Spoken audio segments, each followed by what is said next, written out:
کو سور مولا علی جے اولاد جو اے تے بلند کرے نعرہ حیدری ایک مرتبہ سورہ فاتحہ کی گزارش ہے اپنے مرحومین کے لیے مرحوم سید محمد فلیشہ صاحب اور جتنے بھی بنیادی مجلس کے مرحومین ہیں شہداء ملت جعفریہ سب کو یاد کرتے ہوئے سورۃ الفاتحہ بسم اللہ الرحمن الرحیم الحمد للہ الرحمن الرحیم اقیم الصلاۃ بسم اللہ الرحمن الرحیم ربنا تقبل منا انك انت السميع العليم صلى الله على محمد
بسم اللہ الرحمن الرحیم رب اشرح لی صدری ویسر لی امری واحلل عقدۃ من لسانی یفقهوا قولی اما بعد فقد قال سبحانہ وتعالی فی محکم کتابہ بسم اللہ الرحمن الرحیم انما ولیکم اللہ ورسولہ والذین آمنوا الذین یقیمون الصلاة ویؤتون الزکاة وهم راکعون صلوات پر محمد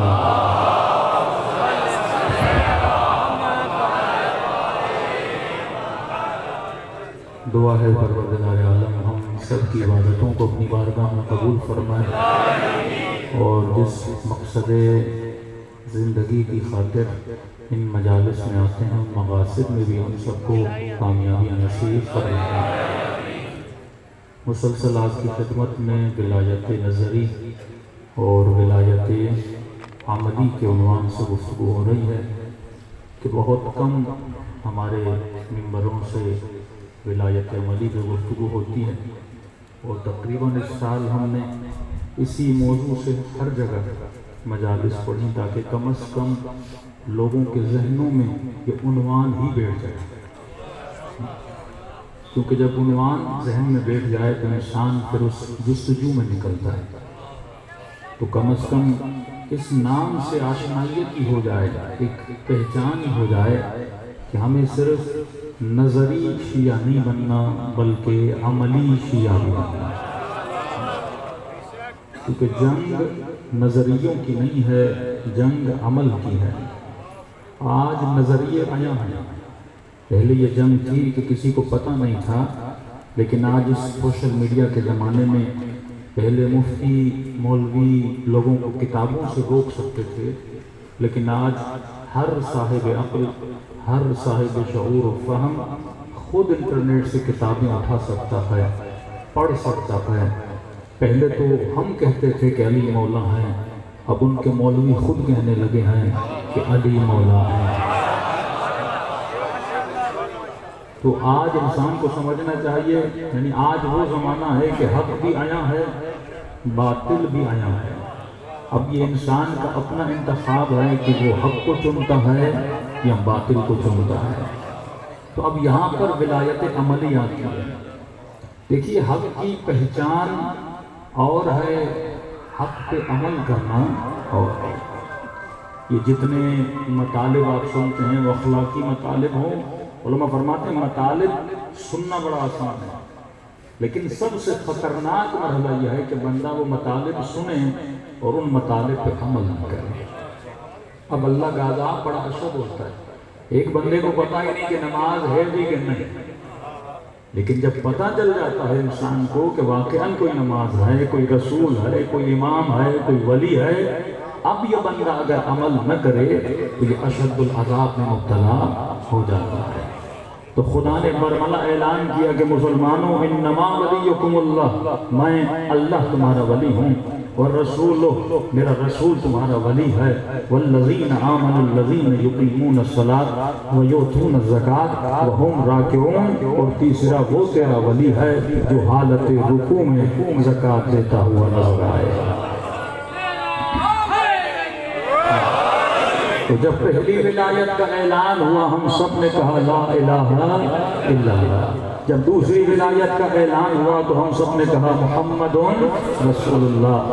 اب میں نے کہا کہ اگر آیت رک جاتی تو شیعہ بھی رک جاتے، آیت ایک قدم آگے بڑھی کا تیسری بھی ولایت ہے تو ہم سب نے کہا علی ولی اللہ۔ اور میں نے کہا کہ تاریخ کا عجیب واقعہ ہے، دیکھیے وہ سافٹ ویئر کسی کام کا نہیں جو آپ کو صحیح ایڈریس نہ بتائے۔ مثال دوں تاکہ آج کی مثالیں سمجھ میں آ جائیں، آپ نے گوگل میپ پہ ایڈریس لگائی، وہ آپ کو لے تو گیا لیکن گلی تک لے آیا، گھر تک لے نہیں گیا، تو گھنٹہ لگے گا گلی تک پہنچنے میں اور 1 گھنٹہ پھر لگ جائے گا گھر کو ڈھونڈنے میں۔ تو سافٹ ویئر وہ اچھا ہے جو دروازے تک لے جائے۔ تو اللہ بھی جب جب ایڈریس بتاتا ہے پرفیکٹ ایڈریس بتاتا ہے۔ یہ نہیں کہا کہ تیرا ولی وہ ہے جو زکوٰۃ دے گا، وہ ولی ہے جو حالت رکوع میں زکوٰۃ دے گا۔ آج تک کسی مسلمان نے رکوع میں زکوٰۃ نہیں دی تھی، زکوٰۃ سب دیتے تھے، رکوع میں اگر کسی نے زکوٰۃ دی وہ بنت اسد کا بیٹا، ابو طالب کا لال، حسنین کا بابا تھا۔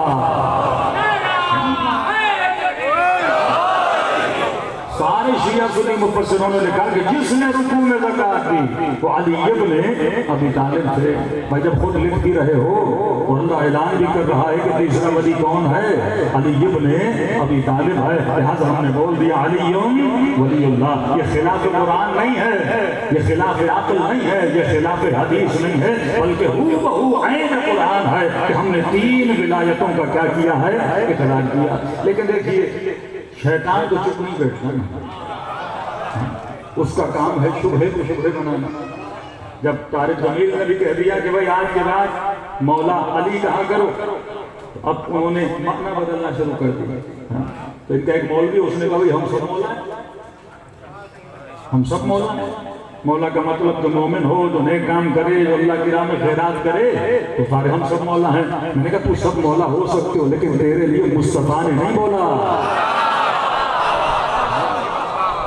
اسپیسیفک اگر کسی کے لیے بولا جائے کہ من کنت مولا فہذا علی مولا، جس کا میں مصطفیٰ مولا ہوں اس کا علی مولا ہے. تو کہنے لگے کہ ہم بھی ولی ہیں.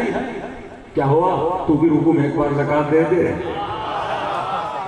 میں نے کہا تو نے زکات دی آیت کے آنے کے بعد، علی نے زکات دی آیت سے پہلے، اور علی کی زکات دینے پہ علی کو ولایت ملی تھی. تو دماغ نقل والا ہے نا، علی عقل والے ہیں، علی کا دشمن نقل والا ہے. لیکن یہ دماغ شبہ تو بناتا ہے. اس کا کام شبہ مطلب ایک ایسی چیز کو کریٹ کرنا کہ انسان کے ذہن میں الجھنیں پیدا ہونے لگیں. صلوات محمد وعلی محمد.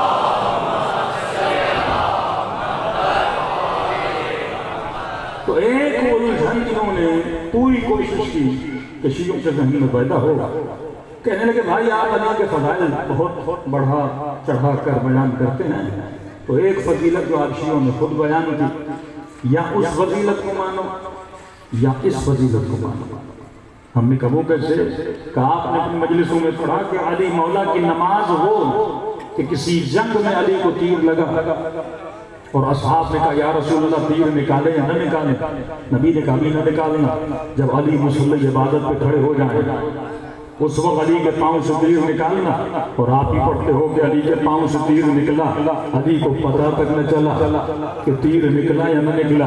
کہ ایک طرف علی کی نماز کے وہ فضائل کہ تیر نکل جائے اور علی کو پتہ نہ چلے، اور دوسری طرف کہتے ہو فقیر نے مانگا اور علی نے نماز میں سن بھی دیا. تضاد تو ہے نا دونوں باتوں میں کہ نماز میں آواز سن لی لیکن علی کو نماز میں تیر نکلنے کا پتہ نہ چلا. اب بولتے ہیں یا بولو یہ فضیلت صحیح ہے یا وہ فضیلت صحیح ہے. ہم نے کہا قرآن کے مطابق دونوں فضیلتیں صحیح ہیں. رہا جواب پہلی فضیلت کا کہ میں نے پہلی مجلس میں کہا تھا کہ فقیر نے ایک بار نہیں 3 بار مانگا تھا.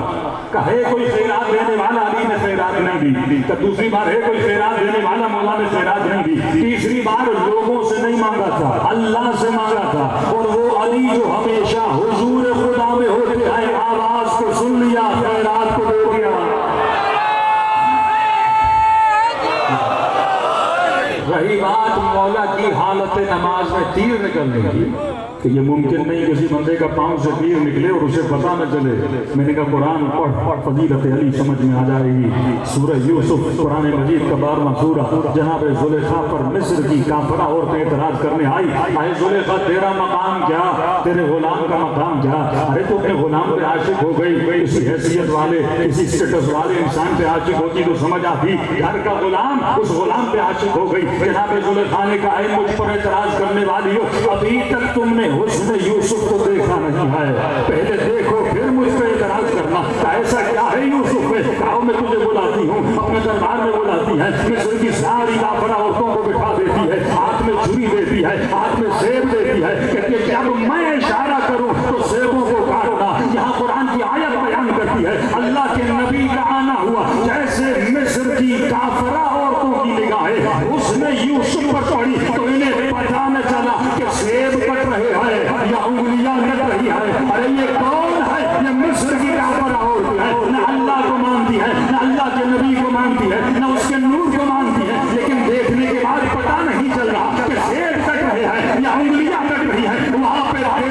والا کوئی معمولی نہیں ہے، امیر المومنین ہے، اور کسی عام حسن کو نہیں دیکھ رہا تھا بلکہ خالق حسن یوسف کو دیکھ رہا تھا، تو علی کو کیسے پتا چلتا؟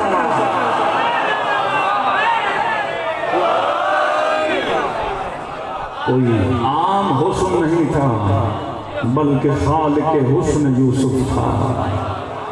اور جب اس کے دیدار کو بندہ دیکھے، جس حسن کے دیدار کے لیے نبی کو معراج بھی بلایا گیا، جس حسن کے دیدار کے لیے اہل بیت کے سر کٹ چکے لیکن پھر بھی نو کے نیزہ پہ قرآن کی تلاوت کرتے ہوئے نظر آئے، جس حسن کے دیدار کے لیے بندوں کو مجلس اعظام میں بلایا جاتا ہے، جس حسن کے دیدار کے لیے ولایت عملی پر کسی کو سلمان بنایا جاتا ہے، کسی کو میں سمجھ تمار بنایا جاتا ہے۔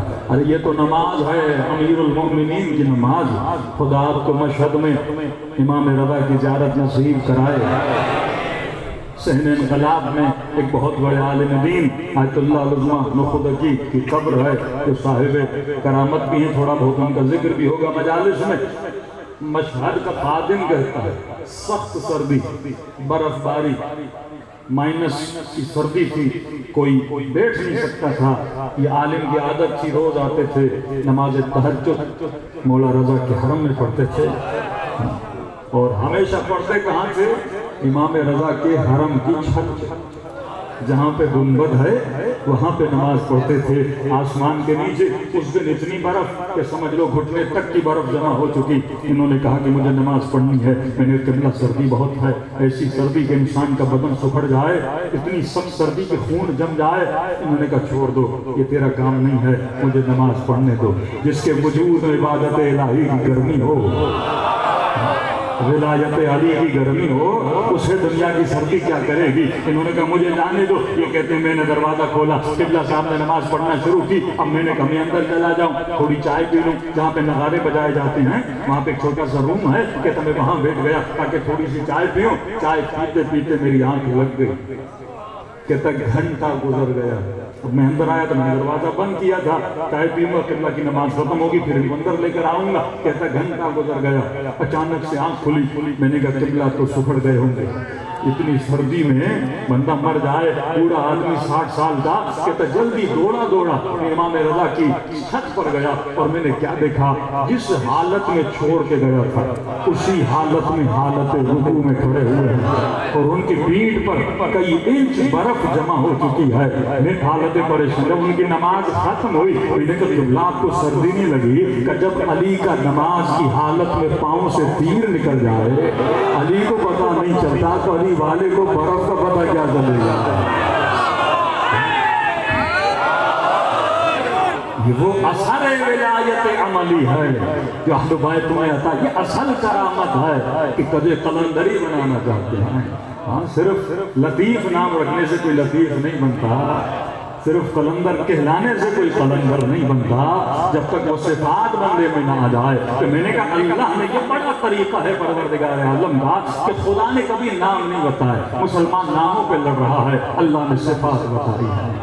دیکھیے امام سجاد کا نام علی تھا، نام علی تھا، لوگوں نے کہا یہ زین العابدین ہے، لوگوں نے کہا یہ سید الساجدین ہے۔ ہمارے نبی کا نام محمد تھا، لوگوں نے کہا کہ یہ امین ہے۔ مولا کا نام علی تھا، لوگوں نے کہا یہ مشکل کشا ہے، لوگوں نے کہا یہ فاتح خیبر ہے، نبی نے کہا یہ غیر فرار ہے، نبی نے کہا یہ رجل ہے، نبی نے کہا یہ کرار ہے۔ نام پڑھتا ہے، کردار بنانے کے بعد خلقت سے نام نہیں ملتا، تو خود کو پروف کرتا ہے پھر تجھے نام ملتا ہے۔ اسی لیے اللہ نے جب صفات اہل بیت کا اعلان کیا تو اللہ نے صفات بتائی۔ میں نے کہا انما یرید اللہ لیذھب عنکم الرجس اہل البیت ویطہرکم تطہیرا۔ یہ نہیں کہا کہ اہل بیت رسول یہ ہے، مثلا سیدہ ہے، علی ہے، حسن ہے، حسین ہے، محمد ہے، نہیں، وہاں پر بھی صفات بتائی کہ اہل بیت رسول وہ ہے جن سے میں نے ہر طرح کے رجس کو دور کیا ہے۔ تو شیعہ گھبرانا نہیں، کون کس کو اہل بیت میں لا رہا ہے، پہلے صفت کو دیکھ لینا، اگر رجس سے دور ہے تو اہل بیت ہے۔ صفت بتا دی، انا مدینۃ العلم وعلی بابها، میں شہر علم ہوں اور علی کیا ہے؟ دروازہ ہے۔ یعنی علی وہ ہے جس میں علم کی صفت ہوگی. اگر یہ ہر سلونی کے دعوے پہ تیرے سوال کا جواب دے تو امام حق ہو سکتا ہے. یہ مت دیکھنا امام 60 سال کا ہے, 50 سال کا ہے یا 60 سال کا ہے. امام کے لیے عمر کی قید نہیں ہے. امام امام ہوتا ہے. اگر 60 سال کا بھی ہو جا کر اس سے سوال کر لینا. اگر تیرے ہر سوال کا جواب دے تو امام حق ہے. لیکن اگر یہ کہے بیٹی سے پوچھ کے آتا ہوں, امام ہوتا ہے. اس سے بات بیان کرتے ہیں لیکن مسلمان تعصبات میں جکڑ جاتے ہیں. یہ دین تعصب کا دین نہیں ہے. ان اکرمکم عند اللہ اتقاکم. یہاں معیار تقوی ہے, یہاں معیار علم ہے, یہاں معیار عصمت ہے. یہاں پہ رشتہ داریوں کو دیکھا نہیں جاتا. بیٹا چاہے نوح کا ہو لیکن باپ کی صفت نہیں ہے. اللہ کہتا ہے یہ تیرے اہل سے نہیں ہے. اور اگر خونی رشتہ داری نہیں ہے, حسبن نسبن رشتہ داری نہیں ہے, لیکن رسول فرماتے ہیں سلمان منا اہل البیت. یہ صفت ہے, یہ صفت ہے. چاہے ان کی اپنی اولاد کا جعفر کذاب اپنا بیٹا ہے, لیکن اگر جھوٹ بولتا ہے تو نبی بتاتے ہیں 2 جعفر آئیں گے. کیونکہ پہلے سے اعلان ہو رہا ہے 2 جعفر آئیں گے. ایک صادق ہوگا, ایک کاذب ہوگا.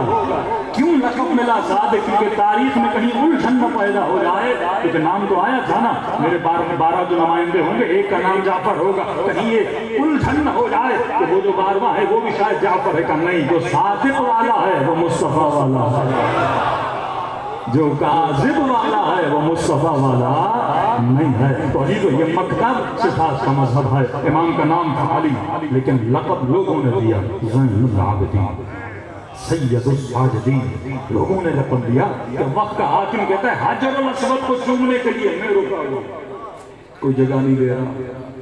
لیکن اچانک دیکھا کہ لوگوں نے صفحے بنانا شروع کیا. جس طرح سمندر میں کشتی پانی کو چیرتی جاتی ہے, اسی طرح ایک شخص ہے جس کے لیے لوگوں راستوں بنا رہے ہیں اور آگے بڑھتا ہے, حجر اسود کو چومتا ہے تو واپس چلا جاتا ہے. یہ پریشان ہوتا ہے میں وقت کا بادشاہ کھڑا ہوا ہوں اور یہ کون ہے جس کے لیے سمندر راستہ بنا رہا ہے. سب نے کہا یہ زین العابدین ہے, یہ سید الساجدین ہے. تو جس کے دل میں اللہ کا خوف, خدا لوگوں کے دل میں اس کا خوف ڈال دیتا ہے. یہ حالات امام خمینی پڑھیے کہ سپاہی کہتے امام خمینی کو ہتھکڑیاں ڈالنے گئے شاہ کے حکم پہ, ہاتھ ہمارے کام پہ. یہ ابوہت کون ڈالتا ہے؟ خدا ڈالتا ہے. کل خامنئی کے میں نے مثال دی نا کہ بچے نے کیا کہا, خامنئی دنیا آپ سے کیوں ڈرتی ہے, دنیا آپ سے کیوں ڈرتی ہے؟ اسرائیل نے کہا کہ 3 ممالک سے ہمیں خطرہ ہے. 3 کا نام لو, تینوں مرتبہ کا ایران. یہ ایران تو پہلے بھی امریکہ نہیں کرتا تھا, آج اس ایران سے کیوں ڈرا جا رہا ہے؟ تو کہ آپ سے دنیا کیوں ڈرتی ہے؟ انہوں نے یہ نہیں کہا بیٹا کیونکہ ہمارے پاس بڑے میزائل ہیں, کیونکہ ہمارے پاس امام رضا ہے, کیونکہ ہمارے پاس حضرت معصومہ قوم ہے. یہ نہیں کہا, انہوں نے وہی جواب دیا امیر المومنین والا جواب تھا. کہا آپ سے دنیا کیوں ڈرتی ہے؟ انہوں نے کہا بیٹا دنیا ہم سے اس لیے ڈرتی ہے کیونکہ ہم خدا سے ڈرتے ہیں. خوف پروردگار عالم کہ اللہ اکبر کا مطلب یہی ہے کہ بندہ خدا حسین کی طرح تکبیر کے علم کو بلند کرو اور یہ اعلان کرو کہ حسینی اللہ کے علاوہ کسی سے ڈرتے نہیں ہیں, خدا کے علاوہ کسی سے خوف زدہ نہیں ہوتے. وہ اس نظریے کے قائل ہوتے ہیں کہ لا مؤثر فی الوجود الا اللہ, کہ میرے وجود پہ خدا کے علاوہ کوئی اثر ڈالنے والا نہیں ہے. کہ امام کا صحابی امام کے پاس پہنچا, امام نے کہا بتا کیف عندک الموت, اب موت کے بارے میں تیرا تصور کیا ہے, زندگی کیسی گزر رہی ہے؟ کہنے لگا مولا اب فقیری امیری سے زیادہ اچھی لگتی ہے, اب فقیری امیری سے زیادہ اچھی لگتی ہے. مولا بیماری صحت سے زیادہ اچھی لگتی ہے. مولا موت زندگی سے زیادہ بہتر لگتی ہے. اب اس نے سمجھا میں کوئی بہت بڑے عرفان کے مقام پہ پہنچ چکا ہوں. کہ مولا آپ کی یہ زندگی کیسی ہے؟ امام نے کہا جیسا تو سوچتا ہے ویسا ہم نہیں سوچتے. اس میں سمجھا میں بہت بڑا عارف بن چکا کہ مولا آپ کے لیے زندگی کیسی ہے؟ میرے چوتھے امام نے کہا جیسا تو سوچتا ہے ویسا ہم نہیں سوچتے. کہ مولا آپ کیسا سوچتے ہیں؟ امام نے فرمایا اگر اسے فقیری پسند ہے تو ہمیں فقیری پسند ہے، اگر اسے امیری پسند ہے تو ہمیں امیری پسند ہے، اگر اسے موت پسند ہے تو ہم موت پہ راضی ہیں، اگر اسے زندگی پسند ہے تو ہم زندگی پہ راضی ہیں. بس جس پہ وہ راضی ہے اس پہ اہل بیت راضی ہو. یہ ولایت عملی کا میدان، صلی اللہ علیہ وسلم، یہ ولایت عملی کا میدان. اس مقام پہ اہل بیت اپنے چاہنے والوں کو لانا چاہتے ہیں کہ فرمائے ولایت کا سب سے بڑا انعام جو بندے کو دیا جاتا ہے خدا اس بندے کے وجود میں سکون کی نعمت دیتا ہے. سب سے بڑی نعمت آج دنیا میں اگر کہیں آپ تلاش کریں نیٹ پہ ہر جگہ، ہر بندہ پیس آف مائنڈ کے پیچھے. کس کے پیچھے ہے؟ پیس آف مائنڈ، سکون کے پیچھے.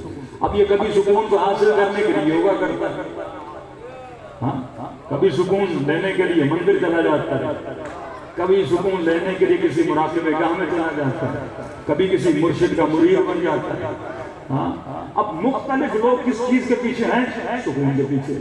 اب انہیں مختلف ڈائریکشن دی جاتی ہیں. کوئی کہتا ہے یوگا کرو تو سکون ہے، کوئی کہتا ہے میڈیٹیشن میں سکون ہے، کوئی اسے کہتا ہے فلاں پیر مرشد کے پاس چلے جاؤ تو سکون ہے، کوئی اس زبان کو کہتا ہے پیسہ کماؤ تو سکون ہے، کوئی کہتا ہے فلاں لڑکی مل جائے تو سکون ہے، کوئی کہتا ہے فلاں گاڑی مل جائے تو سکون ہے، کوئی کہتا ہے فلاں بنگلہ مل جائے تو سکون ہے. لیکن آپ قرآن کی طرف چلیں، اے خدا سکون لینا چاہیں تو سکون کہاں ملتا ہے؟ کیا سکون بنگلوں میں ہے؟ کیا سکون گاڑیوں میں ہے؟ کیا سکون مال میں ہے؟ آئے اس سے کوئی انکار نہیں ہے کہ مال سکون دیتا نہیں، دیتا ہے لیکن ٹیمپریری. یہ نہیں کہ گاڑی سکون دیتی نہیں، ٹیمپریری. کئی ایسے مالدار ملیں گے، بنگلہ گاڑی ہر چیز ہے، لیکن آج بھی ان کو راتوں کو نیند نہیں آتی. لیکن کئی ایسے علی کے نوکر ملیں گے، سوکھی روٹی کھا کے گرم ریت پہ بھی سو جاتے ہیں لیکن پھر بھی سکون کی نیند آتی ہے. یہ سکون کیا ہے جس کی تلاش میں بندہ ہے؟ تو دنیا بھی تمہیں سکون دکھاتی ہے اور کہتی ہے اس چیز میں سکون ہے، اس چیز میں سکون ہے، اور تو پوری زندگی اس چیز کو حاصل کرنے میں لگا لیتا ہے. لیکن جب وہ چیز مل جاتی ہے پھر احساس کرتا ہے سکون تو ملا، جو سکون چاہیے تھا وہ سکون تو ملا نہیں.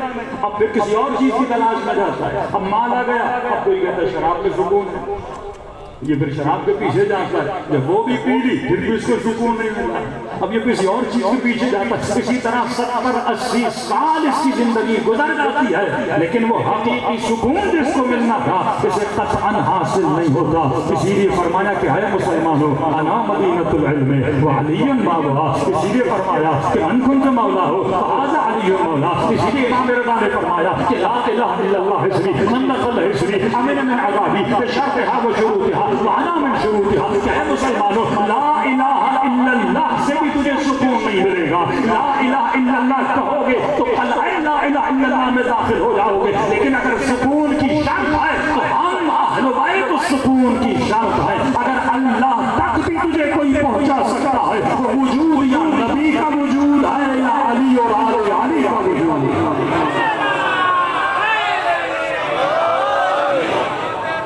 یہ وہ راستہ ہے جو تجھے سکون کامل تک پہنچا سکتا ہے. اور وہ بھی صرف یہ نہیں کہ علی کا نام لو تو سکون ملے گا، نہیں، یہ ٹیمپریری سکون ہے. علی کے ہاتھ میں تیرا ہاتھ ہو تو سکون ہے. زندگی کا ہر قدم اہل بیت کے قدم کے ساتھ گزرے. یعنی ہمارے 12 امام جس شخصیت پہ قربان ہو جائے اس کا نام ہے محمد مصطفیٰ،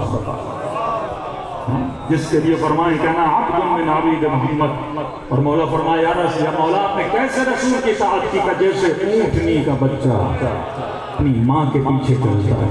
مولا نے بکری بطخ کی مثال نہیں دی، اونٹنی کی مثال دی۔ بچے تو سب ماؤں کے پیچھے چلتے ہیں، لیکن علی کے کلام میں، فصاحت میں، بلاغت میں، مولا کا کلام امام الکلام ہوتا ہے، بڑی بلاغت و فصاحت ہے۔ فرمایا ہر حیوان کو غور سے دیکھنا، سب اپنی ماؤں کے پیچھے چلتے ہیں، لیکن اونٹنی کے پیچھے جب اس کا بچہ چلتا ہے، کہاں اس کا چلنا، کہاں دوسروں کا چلنا، کہ مولا وہ کیسے، وہ غور سے دیکھتا ہے جہاں اس کی ماں کے قدم ہوتے ہیں وہاں وہ اپنے قدم رکھتا ہے، نہ ایک انچ ادھر جاتا ہے نہ ایک انچ ادھر جاتا ہے۔ ابھی فرمایا سلمان منا اہل البیت، کہ سلمان تو علی کی اطاعت کیسے کرتا ہے، کہ جہاں جہاں علی کے قدم ہوتے ہیں وہاں وہاں سلمان کا سر ہوتا ہے۔ یہ وہ سکون تب ملتا ہے جب ولایت عملی میں، ولایت عملی یہی ہے کہ صبغۃ اللہ ومن احسن من اللہ صبغۃ۔ قرآن کہتا ہے کون ہے جو خود کو رنگ خدا میں رنگ دے، یہ رنگ کی بازی ہے، جس کا رنگ جس کے جتنا شبیہ ہو۔ جناب علی اکبر کے لیے کہا خلقاً و خلقاً، ہم خلقاً تو نہیں بن سکتے، خلقاً بن سکتے۔ خلقاً یعنی جسماً بھی اکبر رسول جیسے تھے دکھنے میں۔ تو امام حسین نے اکبر کو بھیجا نا، ابن سعد کے جو لشکر کے بوڑھے بوڑھے تھے جنہوں نے نبی کو دیکھا ہوا تھا، کہنے لگے حسین نے معجزہ کیا ہے، نہ جادو کیا ہے۔ کہ کیا ہوا؟ اللہ کیسے رائے کہ حسین نے رسول کو بھیجا، ہم نے نبی کو دیکھا تھا اپنے بڑھاپے میں، بہو ایسے تھے جیسے علی اکبر ہیں۔ تو ابن سعد نے کہا صبر کرو، ابھی یہ تعارف کرائے گا، تیرا یقین شک میں بدل جائے گا۔ کسی نے تلوار نہ نکالی، نیزہ نہ نکالا، کہ یہ بہو رسول جیسا، اس کا چلنا رسول جیسا، اس کا بولنا رسول جیسا، اس کا چہرہ رسول جیسا، اس کی زلفیں رسول جیسی، اس کی قد و قامت رسول جیسی۔ جب ایک مرتبہ علی اکبر نے تعارف کروایا کہ اے لوگوں مجھے پہچانو، انا ابن مصطفیٰ، انا ابن علی المرتضیٰ۔ جب کہا کہ میں علی کا بیٹا ہوں، فرماتے مولا اس وقت ساری تلواریں نکلی کہ یہ نبی نہیں ہے، یہ علی کا بیٹا ہے۔ خلقاً و خلقاً، دکھنے میں نبی جیسا علی اکبر تھا، اور اخلاق میں بھی نبی جیسا تھا۔ تو ہم سب لوگ دکھنے میں تو ان جیسے قطعاً نہیں بن سکتے، لیکن اخلاق میں تو بن سکتے ہیں، رفتار میں تو بن سکتے ہیں۔ جس طرح سلمان بنا، صبغۃ اللہ تھا نا، رنگ علی کا سلمان میں، کہ جب چلتا تھا تو لوگ یہ نہیں کہتے تھے یہ سلمان ہے، کہتے تھے جب یہ چلتا ہے تو ہمیں علی یاد آتا ہے۔ جب مولا کی حکومت آئی تو سارے کوفے اور مکے مدینے نے بولا کہ علی کی حکومت کو دیکھ کے ایسے لگتا ہے جیسے نبی حکومت کر رہا ہے۔ پھر سے سنت رسول کو علی نے اختیار کیا۔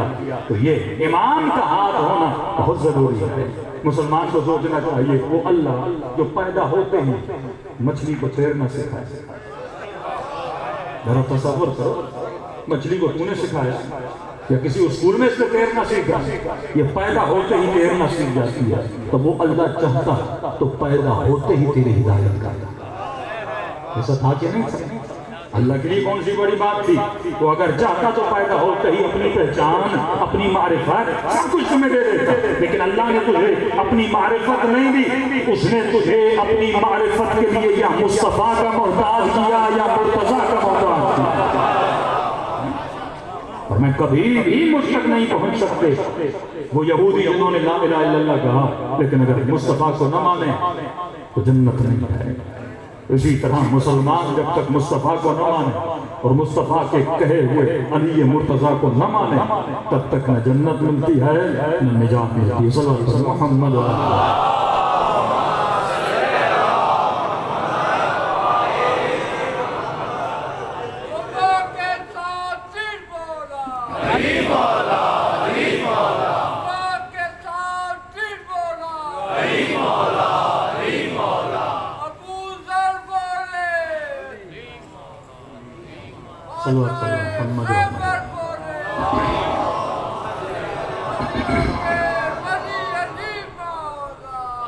جب تک انسان کے وجود میں ولایت عملی ہو، ابھی تک جو آپ نے سنا یہ ولایت نظری کی جھلک تھی۔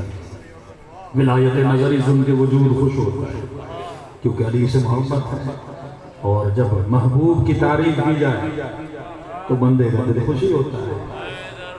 یہ ہے محبوب کی تعریف کہ بندے کا دل خوش ہو.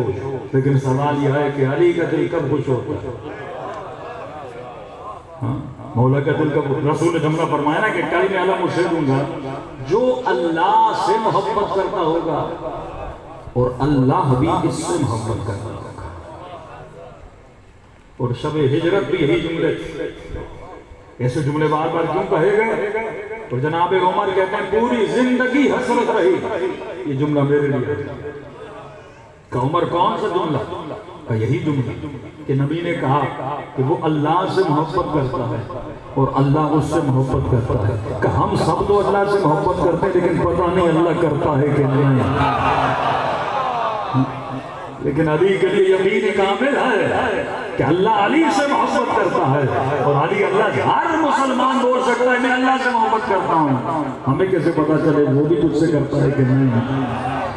تو یقیناً جس سے علی کرتے ہوں گے اس سے اللہ محبت کرتا ہوگا کیونکہ اللہ تو علی سے محبت کرتا ہے اور علی اللہ سے محبت کرتے ہیں. تو یہ دو طرفہ محبت ہے. تو یہ پورا مجمع علی سے محبت کرتا ہے. پورا مجمع مولا علی سے محبت کرتا ہے.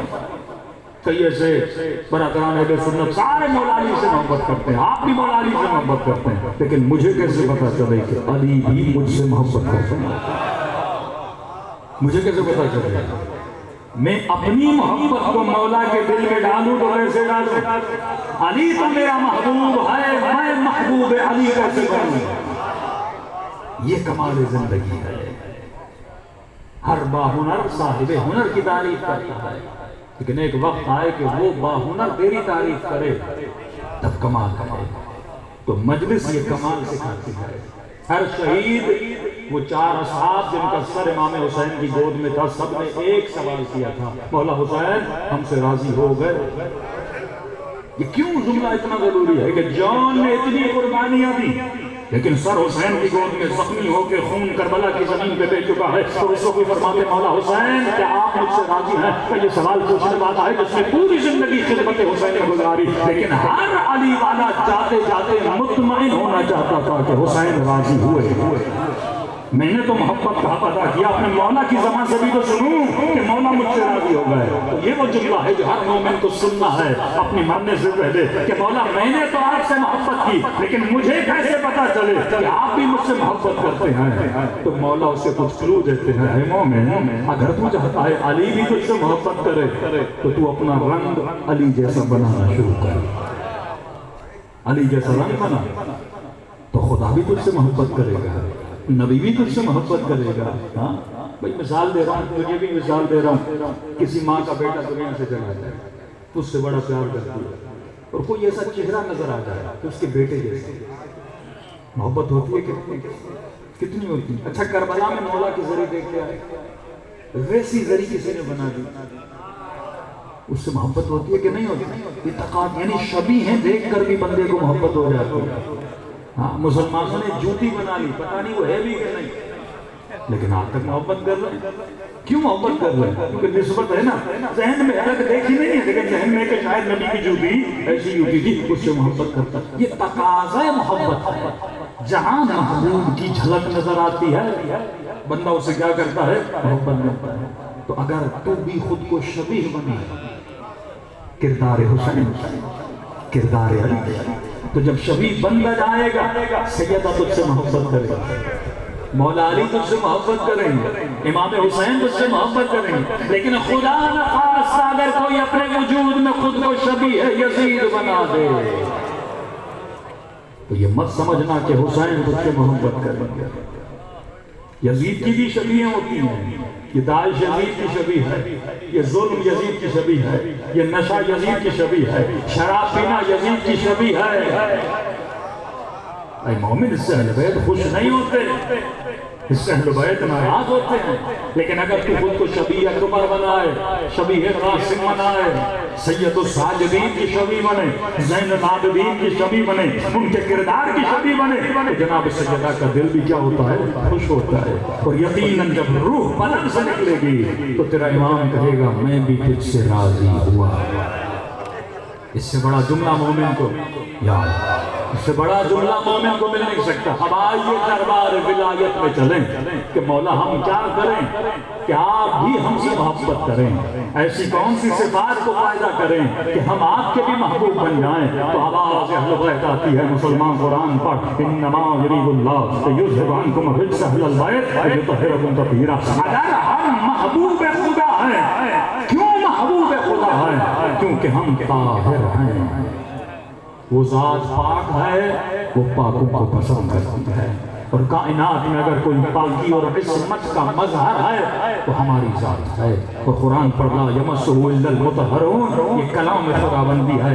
اگر تو پاک ہے تو کلام کو ہاتھ لگا سکتا ہے, اگر تو پاک نہیں تو یعنی اگر بندہ پاک نہیں تو اللہ کے لفظوں تک بھی نہیں جا سکتا. تو اگر بندہ پاک نہ ہو تو علی تک کیسے جا سکتا ہے؟ تصور تو کریں نا, لفظ قرآن کے قریب میرا جسم نہیں جا سکتا.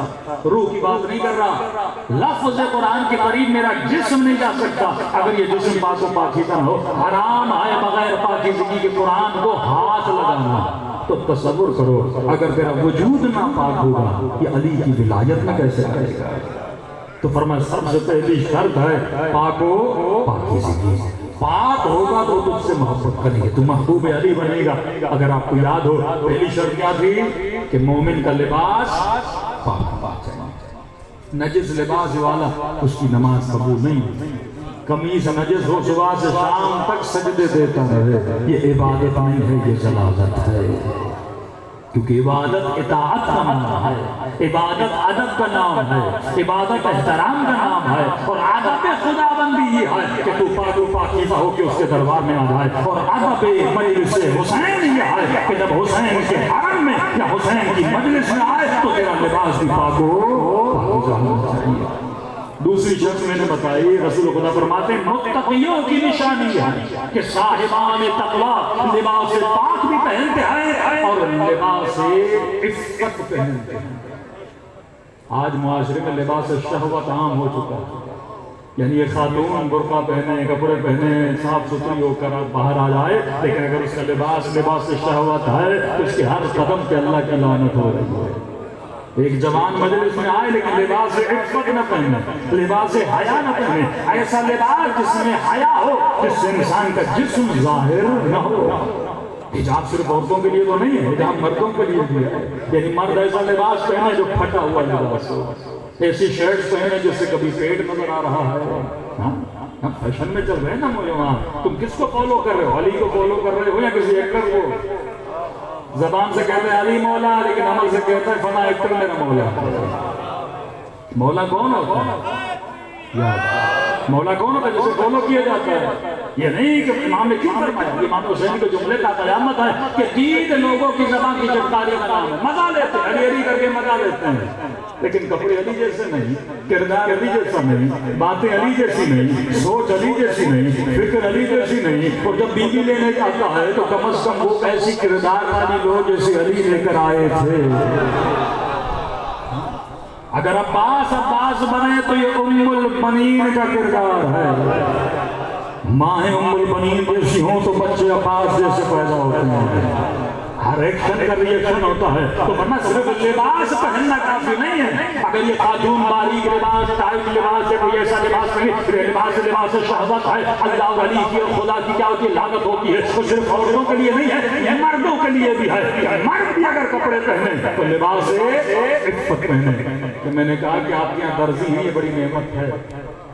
درزی بڑی نعمت ہے کیونکہ آپ خود کپڑا لیتے ہو, درزی کو دیتے ہو, اپنی ڈیزائن کے مطابق سلواتے ہو. لیکن آہستہ آہستہ یہ کلچر, ویسٹرن کلچر, نظم نوین جہاں, ورلڈ نیو آرڈر, یہ ساری چیزیں کیا ہیں, ان میں سب میں مینشن ہے کہ آپ فیکٹریاں بناؤ, آپ کمپنیاں بناؤ, درزی ختم ہو جائیں, یہ کمپنیاں ڈیزائن کریں گی, یہ کمپنیاں مارکیٹ میں کپڑے بھیجیں گی. اب ریڈی میڈ کپڑوں کا جب ماحول بن جائے گا, اب بندہ مارکیٹ میں جائے گا, جو چیز اویلیبل ہوگی اسی کو لے کر گھر لے کر آئے گا. چھوٹی سی مثال دوں, آپ یہ چھوٹے بچے ہیں نا, 6 مہینے کا بچہ, 1 سال کا بچہ, 2 سال کا بچہ, اس کے آج کل کوئی کپڑے سلواتا نہیں ہے. ایسا ہے کہ نہیں ہے؟ سارے آپ ریڈی میڈ لیتے ہو. اب مارکیٹ سے جیسے ملے ویسے لے کر آ گئے. 3 سال کی بچی, بالکل چھوٹے ہاف سلیوز کپڑے پہنے ہوئے ہیں. 3 سال کی بچی, پہلے تصور تھا کہ اپنی بچیوں کو ایسے کپڑے پہنا ہے, لیکن انہوں نے کہا مولانا ملتے ہی نہیں. جو مارکیٹ میں وہی لے کر آتا ہوں، تو مجھے کپڑوں کی غذا اور خوراک کون دے رہا ہے؟ نام علی کا لوں اور کپڑے شیطان سے لوں۔ کتنے طریقے سے وہ آپ پہ کام کر رہے ہیں۔ جب ریڈی میڈ کپڑوں کا فیشن آ جائے گا، جب کمپنیاں خود کپڑے بنائیں گی، درزی ختم ہو جائیں گے، تو آپ مجبوراً وہی کپڑے لوگے جو مارکیٹ میں کپڑے ہیں، وہی ڈیزائنیں لوگے جو مارکیٹ میں ڈیزائنیں ہیں۔ لیکن اگر درزی ہوگا، اپنی مرضی سے کپڑا لوگے، اپنی مرضی سے ڈیزائن لوگے، اپنی مرضی سے سائز لوگے، تو بڑے طریقے سے مسلمانوں کے لباس کو کیا کیا جا رہا ہے؟ تباہ و برباد کیا جا رہا ہے۔ آپ کے کلچر کو تباہ و برباد۔ یہ ورڈ یہ آرڈر میں ہے کہ ہم مسلمانوں کا لباس بھی وہی رکھیں گے جو ہمارا لباس ہے۔ آپ B B C Urdu, B B C Persian, B B C English دیکھیے، چلے انگلش میں تو ان کا اپنا کلچر ہے، لیکن بی بی سی اردو یا ہندی ہو یا اردو ہو یا اس میں بی بی سی پرشین ہو، خاتون جو اخبار پڑھ رہی ہوتی ہے وہ یا انڈین ہوتی ہے یا پاکستانی ہوتی ہے یا مثلاً ایرانی ہوگی، لیکن ڈریسنگ کون سی ہوتی ہے؟ کبھی بھی وہ آپ کا کلچر نہیں لائیں گے۔ بھائی پاکستانی خاتون ہے تو پاکستانی کپڑے پہناؤ، لیکن نہیں، وہ اسکرٹ پہنائیں گے، اپنا کلچر پہنائیں گے، بالوں کا اسٹائل بھی وہی ہوگا۔ یہی ذہنی غلامی کا نام ہے، یہی ویسٹرن کلچر کو مسلمانوں پہ ایمفسائز کرنے کا نام ہے کہ تمہارے کلچر کو تباہ و برباد۔ اور یہاں پاکستانی چینل، پاکستانی ملک، اپنا پیسہ، پاکستانی خاتون، پھر وہی ذہنی غلامی کپڑے کون سے پہنتی ہے؟ انہی کے کپڑے پہنتی ہے۔ یہ ذہنی، یہ صبغت اللہ نہیں ہے، وہ نبی والا ہے، وہ علی والا ہے، وہ ہے جماعت تجھے آج سے نظام امام زمانہ کا مطلب یہی ہے۔ نظم تو امام زمانہ کے نظام کو نافذ کر، دجال شیطان کے نظام کو نافذ کرے گا۔ صرف زبان سے علی علی کہنے سے کچھ نہیں ہوتا، ایک قدم آگے بڑھا امام زمانہ کے نظام کو نافذ کرنے کے لیے، تب تو محبوب خدا بنے گا۔ میں نے کل کی مجلس میں کہا تھا نا کہ شرابی کم تھے کہ امام حسین کو یزید ہی ملا۔ سوچئے تو صحیح نا کہ مولا یہ کہیں کیونکہ یہ شارب الخمر ہے، کیونکہ یہ بندروں کے ساتھ کھیلتا ہے، تو کوئی کہہ تو سکتے ہیں مولا حسین اتنے شرابی تھے، آپ صرف یزید کے مقابلے میں کیوں نکلے؟ تو مولا فرماتے کیونکہ یزید نظام کو کرپٹ کر رہا، نظام کو کرپٹ کر رہا۔ جو نظام کو خراب کرے اس سے بڑا خطرہ ہوتا ہے۔ اگر پاکستان کا کوئی عام فرد شرابی ہو تو اس سے فرق نہیں پڑتا، لیکن اگر قوم کا حکمران شرابی بن رہا ہے، حدیث معصوم سنیے مولا علی کا جملہ یا کسی اور امام کا، مولا فرماتے ہیں لوگ اپنے ماں باپ کو بھی اتنا فالو نہیں کرتے جتنا اپنے حکمرانوں کو کرتے۔ حکمران رول ماڈل ہوتا ہے، حکمران جو لیڈ کرتا ہے ان کو رول ماڈل ہوتا ہے۔ اگر حکمران بگڑ جائے، اگر اس مجمع میں اگر کوئی نشائی ہو، چرسی ہو، تو اتنا فرق نہیں پڑتا، لیکن منبر پہ آنے والا چرسی بن جائے، مولا حسین کا نوحہ پڑھنے والا چرسی بن جائے، قوم پہ برا اثر پڑتا ہے۔ تبھی فرمایا کہ جو لیڈنگ پوزیشن پر ہیں اگر وہ گناہ کریں تو ان کے خلاف قیام کرنا ہر غیرت مند جوان کا واجب ہے، ہر غیرت مند جوان کا۔ امام خمینی کی تقریر ہے کہ اے جوانوں تمہاری غیرت کو کیا ہو کہ تم، ہم یہ نہیں کہتے ہم فلاں فلاں کو مارو۔ امام خمینی کا ایسے مولوی بن چکے ہیں، اس انقلاب کی بات کر رہا ہوں جنہوں نے سروں پہ امامے پہنے ہیں لیکن برملا دین کی مخالفت کر رہے ہیں کہ اور کچھ نہیں کر سکتے، کم از کم ان کے سروں سے امامے اتار دو تاکہ اس لباس کی عزت باقی رہے۔ یہ نہیں کہ مارو ان کو، میں نہیں کہتے کم از کم امامے اتارو تاکہ لباس کی عزت باقی رہے۔ یہ یہی کرتے ہیں کہ لباس کی عزت کیسے ختم ہو، کیسے ختم ہوگی۔ پہلے مسلمانوں میں خلیفۃ المسلمین کا بڑا احترام تھا، خلیفۃ رسول اللہ داخل ہوتے تھے، السلام علیکم یا امیر المؤمنین، جو بھی آتا تو امیر المؤمنین خلیفۃ رسول اللہ۔ لیکن یزید اور اس کے آباء و اجداد نے ایسا کام کیا کہ مسلمانوں کے دلوں سے خلیفۃ رسول اللہ کا احترام ہی ختم ہو گیا۔ کہ مودودی نے لکھا یہاں تو خلافت تھی اور یہاں کے بعد ملوکیت تھی، اب خلافت نہیں اب ملوکیت ہے، کیونکہ انہوں نے ایسے کام کیا۔ خلیفے کی عزت، خلیفے کا وقار، خلیفے کی جو عزت لوگوں کے دلوں میں تھی اس عزت کو ختم کر دیا۔ تو دشمن بھی یہی کرتا ہے، آہستہ آہستہ مثلاً ایک معاشرے میں عالم کا بڑا احترام ہے، مولوی کا بڑا احترام ہے، تو کیا کرتے ہیں مولویوں کو خلیفے بنانے کے لیے۔ یہ پوری پلاننگ کے ساتھ ہوتا ہے کہ عزت و وقار کیسے ختم کیا جائے۔ یہ نئی نئی ویڈیوز آپ دیکھتے ہیں مولویوں کی غلطی ہیں تو عزت تو نہیں رہتی نا معاشرے میں، تو آہستہ آہستہ ایسے لوگوں کو کرپٹ کیا بھی جاتا ہے، بنایا بھی جاتا ہے تاکہ لوگوں کے دلوں میں عزت و وقار باقی نہ رہے۔ اور کمال اہل بیت یہ تھا کہ وہ جب سے آئے اب تک انہوں نے اپنی عزت کو قائم رکھا.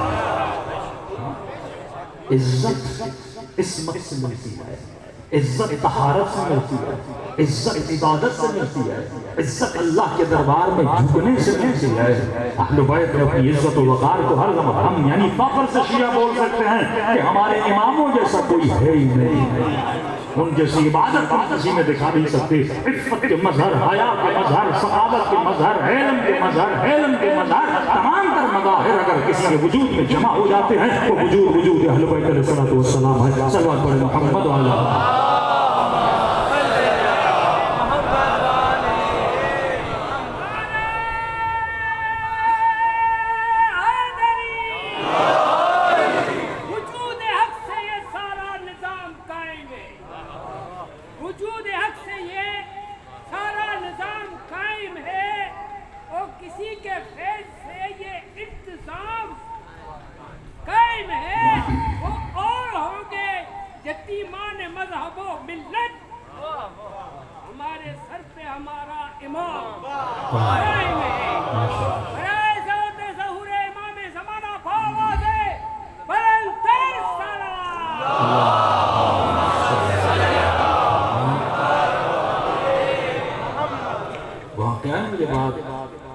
باعث فخر ہے کہ جس قوم کے پاس ایسے علماء ہیں، یعنی یہ ڈھکی چھپی بات نہیں، کھلا چیلنج کہ تمام تر عالم اسلام برادران اہل سنت اپنا کوئی ایسا لیڈر دکھائے، لیڈر عالمی لیول پہ کہ بول سکیں یہ مسلمانوں کا رول ماڈل، یہ کفر کے مقابلے میں علمی اعتبار سے، حلمی اعتبار سے کوئی نہیں. یہاں مسلمان سعودی عرب جاتا ہے، خطبہ دیتے ہیں، کیا دیتے ہیں؟ 24 ملین مسلمان حج پہ جمع ہوتے ہیں، 23 ملین کیا ہوتا ہے ان کے خطبہ میں؟ سعودی عرب کے جو لیڈرز ہیں نیٹ پہ ویڈیوز موجود ہیں، پڑھتے پڑھتے آیت پھلتی کر دیتے ہیں. یہ عالم اسلام کے لیڈرز ہیں جن کو قرآن پڑھانا. کون سا ایک ملک دکھائیے جس کے عالم اسلام کا لیڈر ایسا ہے؟ لیکن آپ دکھا سکتے ہیں، آپ دکھا سکتے ہیں. آپ کے پاس اللہ نے ایسا لیڈر ہیں کہ پوٹین جب ایران جاتا ہے، پوٹین، اچھا یہ عجیب بات ہے کہ جب وہ حکمران ان سے ملنے جاتے ہیں، مثلا یہی پوٹین اگر سعودی عرب سے ملنے گیا تو ان کو کون سے گفٹ دیے؟ لیکن جب آقا خامنہ ہی سے ملنے آئے تو یہ صدیوں پرانا قرآن لے کر آئے. اسے بھی پتا تھا کہ قرآن کس کو دینا ہے، یہ قرآن کسی اور کو دینا نہیں. صدیوں پرانا قرآن، اور بڑے ادب سے کھڑا ہوا. اور جب بیٹھا اور واپس جب گیا رشیا تو اسے انٹرویو لیا کہ آپ مل کے آئے ہو، آپ کے تاثرات سے، آپ مل کر آئے ہو، آپ کے تاثرات سے. کہتا ہے کہ جتنی دیر میں ان کے ساتھ رہا میں نے باتیں کی، مجھے ایسے لگ رہا تھا کہ میں عیسیٰ سے مل کر آیا. میرے ذہن میں حضرت عیسیٰ کا خاکہ ہے، اگر منسجم کروں اس خاکے کو تو مجھے اتنی روحانیت ملی، ایسے لگ رہا تھا کہ عیسیٰ سے مل کر آیا. یہ وہی شبیہ کی بات ہے.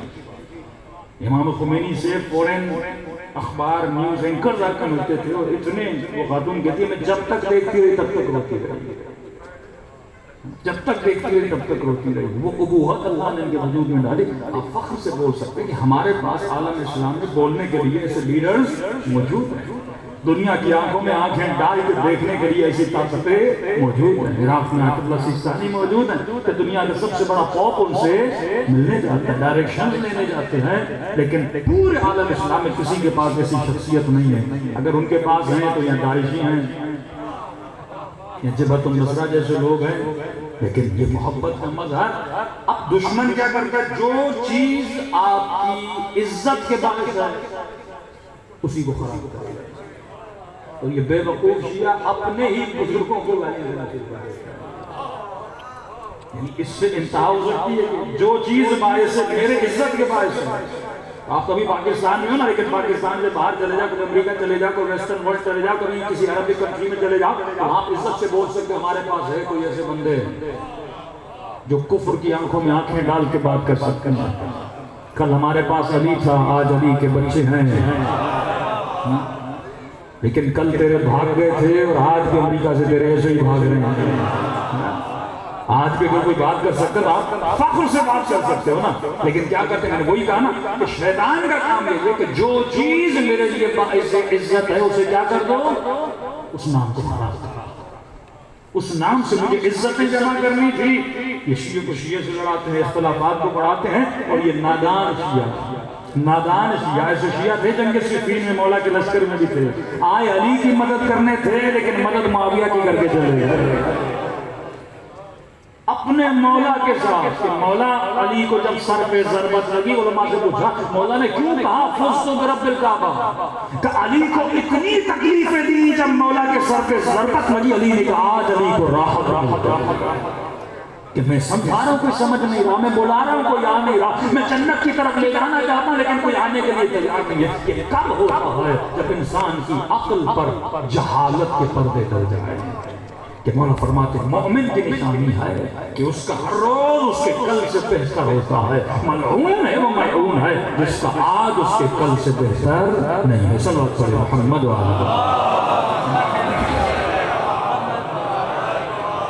محمد وجل. اس کو ایسا ایسا بولتے جائیں گے. اب دیکھیے مولا علی کا نام کتنا پاک ہے. یہ نام ہدایت ہے، لیکن اسی نام سے ایسے قصیدے بنائے جائیں یا ترانے بنائے جائیں جس پہ لوگ ناچیں. جو نام ہدایت کا باعث تھا اس نام کو گمراہی میں یوز کیا جائے. کہ سندھ کا ایک بہت مشہور قصیدہ تھا کہ سونا لگ رہا ہے، ہر شادی میں میں نے لوگوں کو اس پہ ناچتے ہوئے. یہ نام کس کے لیے بنا تھا؟ یہ نام عبادت کے لیے بنا، یہ نام جنت کے لیے بنا. یعنی اتنی بدبختی مومن سمجھ نہیں پاتا، شیطان اس قدر سے گمراہ کرتا ہے کہ یہ علی کا نام لے کر جہنم میں جانا چاہتا ہے. بھائی تجھے ناچنا ہے تو یزید کے نام سے ناچ، تجھے ناچنا ہے تو بنو امیہ کے نام سے ناچ، تو علی کے نام سے کیوں ناچ رہا ہے؟ علی کا ناچ سے نہیں ہے. علی کرنا ہے تو نماز میں علی نمازی بناتا ہے، علی زاہد بناتا ہے، علی عابد بناتا ہے، علی مجاہد بناتا ہے، علی عبادت خدا میں سر کو جھکانا سکھاتا ہے، نہ کہ شیطان کی محفل میں نچوانا سکھاتا ہے.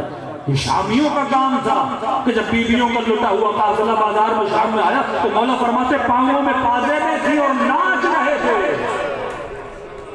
جو نام لے کے 3 مرتبہ سید سجاد خون کے آنسو بہائے کہ ماؤں بہنوں کے گھروں پہ چادریں نہیں تھیں اور ہاتھوں میں رضیاں تھیں. ہمیں ایسے لایا گیا جیسے رومی غیر مسلم قیدیوں کو لایا گیا. مسلم قیدیوں کی طرح لایا جاتا ہے وہ دکھ نہ ہوتا، رومی کافر قیدیوں کی طرح ہمیں لایا گیا. اور پورے بازار میں ان کی عورتیں ناچ رہی تھیں، ان کے مرد ناچ رہے تھے، اور وہی نام لے کے علی کا نام لے کے مسلم ناچے. جگہ بدل شیطان یہی کرتا ہے کیونکہ اس کے اندر ایک چیز جس کو شیطان نے محبت میں بدلا ہوا ہے. اب اس کو شادی میں ڈانس کرنی اب کیا کرتا ہے؟ کہتا ہے علی کا نام لیتا ہے. ان کو حسین کا گلا تو کاٹنا ہے لیکن شیطان کا نام لے کر تو نہیں کاٹیں گے نا. اللہ اکبر کہہ کے گلے پہ چھوڑ دیتا ہے. نام بدلنے سے کام نہیں بدل جاتا. اللہ کام دیکھتا ہے، نام نہیں دیکھتا. نام تو آج وہ بھی رسول کا لے رہے ہیں، نام تو آج وہ بھی بڑے بڑے اصحاب کا لے رہے ہیں، لیکن کام دیکھو کے ساتھ. ان اکرمکم عند اللہ اتقاکم انما یتقبل اللہ من المتقین. نماز بھی خدا اس کی قبول کرتا ہے جو صاحب تقویٰ ہے. دن رات نماز. یہ تاریخ کربلا پڑھو، 7 پیش امام تھے لشکر یزید میں. پیش امام، ایک پیش امام کا نام ہے شبر، دوسرے کا نام ہے سنان. یہ سارے وہیں امام حسین کو قتل کرنے کے لیے پڑے. 17 پیدل حج کیے ہیں شبر نے، 17 پیدل حج کیے ہیں شبر نے. ماتھے پہ سجدوں کے نشان تھے. لیکن انما یتقبل اللہ تقوی نہیں تو نماز قبول نہیں، حج قبول نہیں، عبادت قبول نہیں، زیارت قبول نہیں، حسین کی زیارت قبول نہیں، مجلس قبول نہیں۔ پہلے وہ شرائط تو تمہارے وجود میں ہونی چاہیے نا۔ تو یہی شیطان کا کام ہے، وہ اچھے نام سے برا کام کرواتا ہے۔ آج مسلمانوں کو صحابہ کے نام پہ بیوقوف بنایا جاتا ہے، شیعہ صحابہ کے مخالف، صحابہ کے انہوں نے چند ناموں میں مختص کر دیا، یعنی صرف نبی کا صحابی ابو سفیان ہے، صرف نبی کا صحابی معاویہ ابن ابو سفیان ہے، عمار صحابی نہیں، ابو ذر صحابی نہیں، سلمان صحابی نہیں، ابن عباس صحابی نہیں، یہ سارے کون ہیں کہ یہ صحابی نہیں؟ کیا حسین نبی کے صحابی نہیں؟ کیا علی صحابی نہیں؟ تو شیعہ کہ ان کو نہیں مانتے، لیکن ایک چیز کو اتنا دہراؤ، اتنا دہراؤ، اتنا دہراؤ کہ لوگوں کے ذہن میں وہ چیز بیٹھ جائے، یعنی ایک جھوٹ کو اتنا ریپیٹ کرو تاکہ لوگوں کو وہ جھوٹ بھی سچ لگے۔ 70,000 ممبروں سے علی کو برا بلا کہا گیا، اور جب شامیوں کو پتا چلا کہ علی شہید ہو گئے، دیکھیں خدا بھی کس طرح حق کو برپا کرتا ہے، اللہ کی اپنی پلاننگ ہے، شیطان کی اپنی پلاننگ ہے۔ مولا کی شہادت مسجد میں ہونا یہ مصلحت الہی ہے۔ علی کو کہیں بھی شہادت ملے، مولا کو اگر کسی میدان میں بھی شہادت ملے تو وہ مسجد بن جاتی ہے۔ جہاں علی کو شہادت ملے اس زمین کو فخر ہے کہ جہاں علی شہید ہو رہے ہیں۔ کربلا میں مولا حسین کی شہادت، اللہ نے کربلا کو مومنوں کی جنت بنا دیا، ان کا وجود جہاں جائے وہ جگہ مسجد بن جاتی ہے۔ لیکن مولا کی شہادت مسجد میں ہونا کیوں؟ وہ بھی صبح کی نماز میں ہونا کیوں؟ بہترین عبادت میں شہادت ہوئی، یہ تو بہترین عبادت، تمام تر عبادتوں میں بہترین عبادت نماز ہے، اس میں مولا کی شہادت ہوئی، اور اس نمازوں میں سے بھی جو بہترین نماز ہے صبح، افضل ترین نماز ہے صبح کی نماز، اس نماز میں مولا علی کی شہادت۔ مہینوں میں جو سب سے افضل ترین مہینہ رمضان، اس میں مولا کی شہادت ہوئی، اور اس مہینوں میں جو سب سے افضل ترین رات ہے قدر کی رات، اس رات علی بن ابی طالب کی شہادت ہوئی۔ اب خبر چلی شامیوں کو، خوشی سے اعلان کیا منبروں سے کہ روزے رکھو، مٹھائیاں بانٹو، کہ میرا دشمن علی دنیا سے جا چکا ہے، اور خود اعلان کیا کہ صبح کی نماز میں علی کو شہادت ملی، اور 70,000 ممبروں سے اعلان کیا کہ علی نماز نہیں پڑھتا۔ لوگوں نے کہا آج تک کہہ رہا نماز نہیں پڑھتا، اور خود کہہ رہا شہادت نماز میں ہوئی۔ خود اپنے چہرے پہ کیا لگا؟ تماچا لگا۔ تو آپ کو یہ تماچے لگانے ہیں نا، جب بولے شیعہ نماز نہیں پڑھتے، آپ 40 کے جلوس میں نماز پڑھ کے بتاؤ، آپ عاشورہ میں نماز پڑھ کے دکھاؤ۔ یہ پروپیگنڈا جب بنائے جاتے ہیں، آپ کی ایک چھوٹی سی ویڈیو کو اتنا گھماتے ہیں، اتنا گھماتے ہیں۔ شیعوں میں چند ایسے ذاکرین ہیں جو مکتب کو بدنام کر رہے ہیں، اب یہ صرف انہی کو دکھائیں گے، ان کا اچھا چہرہ نہیں دکھائیں گے، وہ گندی چیزیں دکھا کے۔ ہم بھی اگر ایسے کرتے تو تمہارے چند مولویوں نے جو کام کیے ہیں تو ہم ان کی ویڈیوز دکھا کے پورے مکتب کو بدنام کر سکتے ہیں نا، لیکن یہ تربیت علی کی نہیں ہے۔ برا ایک ہوتا ہے، اس کا تعلق مکتب سے نہیں ہوتا، گمراہ ایک ہوتا ہے، اس کا تعلق مکتب سے نہیں ہوتا۔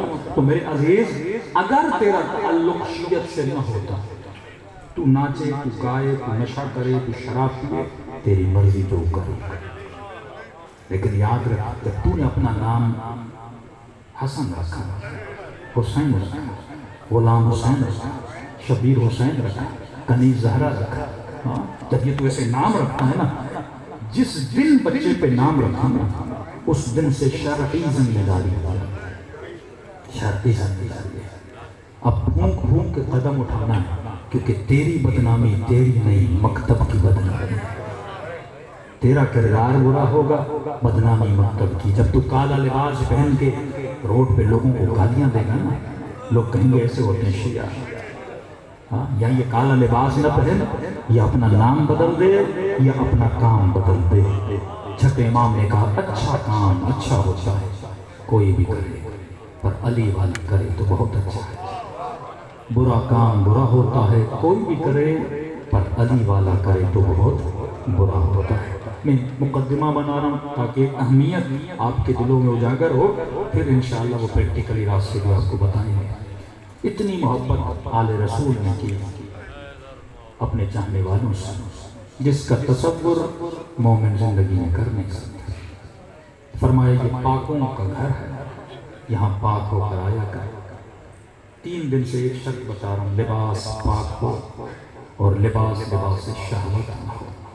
یہ دیکھو تم کس کو فالو کر رہے ہو؟ کپڑے پہننے میں خاتون کو سوچنا چاہیے فالو اہل بیت کو کرنا ہے۔ ہاں کپڑے پہنو، وہ اصول دیتے ہیں۔ اہل بیت یہ نہیں کہتے مثلا کوئی جبہ پہنا ہو یا یہ پہنو، نہیں، وہ تجھے اصول دیتے ہیں۔ اصول یہ ہے کہ جو پہنو حیا کرے۔ وہ یہ نہیں کہتے کہ انار کا جوس پیو، سیب کا جوس پیو، وہ کہتے ہیں جو بھی پیو نشہ نہ ہو۔ اصول دے دیا، جو بھی پہنو نشہ نہ ہو، جو بھی کپڑے پہنو تیری مرضی، لیکن حیا کا لباس۔ اب حیا کی ڈیفینیشن ہے، حیا ایسا لباس جس سے نامحرم اٹریکٹ نہ ہو، جس لباس سے شہوت کی بو نہ آئے۔ ارے تصور کرو، علی اگر عمرو عاص کو مار دیتے جنگ صفین جیت جاتے، عمرو عاص کو مار دیتے جنگ صفین پوری جیت جاتے، لیکن اسے بھی پتا تھا علی کی آنکھوں میں حیا ہے۔ دشمن جتنا علی کو جانتا تھا اپنے نہیں جانتے تھے۔ دوڑتے دوڑتے اس نے سارے کپڑے اپنے اتار دیے، اس کو پتا تھا اس حالت میں علی مجھے نہیں ماریں گے، اور مولا کو پتا تھا اگر مار دیتا تو پوری جنگ، تو علی جنگ جیتنے نہیں گئے تھے، علی دل جیتنے گئے تھے، تاکہ تاریخ کو پتا چلے ایک جان بچانے کے لیے بے حیا بنا تھا اور ایک دین بچانے کے لیے با حیا بنا تھا۔ سنہری الفاظ سے مسلمان لکھے نا، دونوں صحابی ہیں، دونوں کا نجوم کیسے بنے؟ اصحابی کا نجوم بھی آئیے ہم اقتدیتم اقتدیتم۔ عجیب ہے مسلمانوں کا رویہ کہ سارے صحابی ستاروں کی طرح ہے، جس کے پیچھے بھی چلو تو ہدایت ملے۔ ایک ننگا بن رہا ہے، ایک با حیا بن رہا ہے، تو بندہ کس کے پیچھے چلے؟ عقل سے سوچو، حیا والے کے پیچھے چلنے سے ہدایت ملتی ہے۔ علی مع الحق والحق مع علی، علی حق کے ساتھ ہے، حق علی کے ساتھ ہے۔ یہ شعور کی جنگ ہے، یہ فکر کی جنگ ہے۔ تاریخ پڑھ تاکہ تجھے سبق ملے۔ کل میں نے کہا تھا 2 اسلام ہیں، ایک وہ اسلام جو بنو امیہ کا، ایک وہ اسلام جو علی اور اولاد علی نے پیش کیا۔ ایک اسلام بنو امیہ کا حبشی حمزہ کو مار شہید کیا جناب حمزہ۔ ہند آگے جاتی ہے، تعارف کرواتے ہیں اہل بیت الوقت بنا، کس کا بیٹا ہے یہ؟ عاقلۃ الاقباط اللعین بن لعین، سید الشہداء حمزہ کے جگر کو چبانے والی کا بیٹا۔ اب حسین بھی اس سے وہی توقع رکھیں نا جیسا اس کی دادی کا کردار تھا، صرف جگر نہیں چبایا۔ اب دونوں اسلاموں کا موازنہ کرو، جگر چبایا، عرب لاشوں کو حوصلہ کرتے تھے، ناک کاٹا، کان کاٹا۔ عجیب تاریخ کے جملے ہیں، صرف کاٹا نہیں، ناک کو کاٹ کے اس ملونہ نے خشک کیا، اس میں دھاگا ڈالا، گلے کا ہار بنا کے چلتی تھی تاکہ جب جب مصطفیٰ دیکھے نبی کا دل دکھے۔ یہ وہ خاندان ہے جس نے رسول کو اتنی تکلیف دی، اور آج مسلمان کا ان سب کو رضی اللہ عنہ کا ہوگا۔ انسان شعور و فہم اور عقل سے کام ہے۔ یہ تاریخ چیزیں بیان کریے مسلمانوں کو پتا چلے کہ جن چیزوں کو صدیوں سے چھپا چھپا کر رکھا، ایک یہ اسلام ہے۔ اور اتنے رحم دل میرے رسول کہ جب بہن آنا چاہتی تھی تو امام نے زبیر کو کہا، زبیر اٹھی کا بیٹا ہے نا۔ تاریخ اسلام بڑی پیچیدہ ہے کہ دنیا کی محبت میں رشتہ دار تھا کہ اپنے تھے۔ جتنا بنو ہاشم علی کو دکھ دیا نا، اتنا شاید غیروں نے دیا۔ اپنے سامنے سے کہہ کہ زبیر جا اپنی ماں کو سنبھال، کہتے علی میں نہیں سنبھال سکتا، ماں کا مقابلہ میں نہیں کر سکتا، آپ جا کے سنبھال۔ فرماتے ماں نے کچھ نہیں دیکھا، جب بی بی آئی تو صرف جناب حمزہ کے پاؤں دیکھے۔ فرماتے اسی دکھ میں بی بی رو رو کر دنیا سے چلی گئی۔ یہ وہ اسلام تھا بنو امیہ کا اسلام، اور ایک اسلام علی کا ہے جنگ جمل۔ جب جنگ جیت گئے، لاشیں زمینوں پہ بکھری ہوئی تھی، علی نے فرمایا کہ جلدی سے غسل بھی دو، کفن بھی دو، حربی تھے، لڑنے آئے تھے، لیکن کردار امیر المومنین غسل بھی دو، کفن بھی دو، اور خود مولا علی نے ان تمام لاشوں پہ نماز بھی پڑھائی، کہا جلدی دفن کرو اپنے لشکر، مولا یہ ہمیں مارنے آئے تھے، اتنی جلدی کیا ہے دفن کرنے کی؟ مولا فرماتے ہیں نہیں، کسی کا بھائی ہے، کسی کا بیٹا ہے، ابھی تھوڑی دیر میں ماں آئے گی، بہن آئے گی، وہ اپنے بھائی کو دیکھے گی، برداشت نہیں کر پائے گی، تو علی کا حکم ہے جلدی دفن کرو۔ عمر بن عبدوت کو مارا تو بہن آ کر کافر تھا، بہن آ کر کہتی ہے اے عمر تو بڑا خوش نصیب تھا، تجھے کسی شریف نے مارا، تیرے لاشے کو پامال نہیں کیا۔ یہ کردار امیر المومنین۔ لیکن آؤ کربلا میں یزید کے اسلام کا رنگ دیکھو، صرف مارا نہ، بدن سے ہر چیز اتار دی،